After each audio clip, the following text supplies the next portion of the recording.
একবার একটা গ্রামে একজন ব্রাহ্মণ থাকতেন। ভগবানের দেওয়া সবকিছুই ওর ছিল।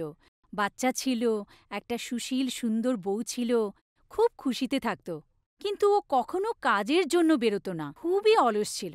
ওর বউ ওকে অনেক বোঝানোর চেষ্টা করল, কিছু কাজ তো করো। ও বলতো, কাজ করার কি দরকার, আমাদের কাছে তো সবকিছুই আছে। একবার একজন সাধু মহারাজ ওদের বাড়িতে এলেন। ওরা দুজনেই সেই সাধু মহারাজের খুব সেবা করলেন। সাধু মহারাজ খুব খুশি হলেন, আর যাওয়ার সময় উনি ব্রাহ্মণকে কিছু বর চাইতে বললেন। হে মহারাজ, একটা কৃপা করুন, আমার কাজ করতে একদমই ভালো লাগে না। এমন কোনো একজন ব্যক্তিকে দিয়ে দিন যে আমার সব কাজ করে দিতে পারে। তথাস্তু, কিন্তু একটা কথা মনে রেখো, তোমাকে দেখতে হবে ওর কাছে যেন সবসময় কাজ থাকে। কাজ না পেলে ও ভীষণ রেগে যাবে। ব্রাহ্মণ বলল, মহারাজ, কোনো ব্যাপার নয়। তো সাধু মহারাজ উনাকে তথাস্তু বলে সেখান থেকে চলে গেলেন।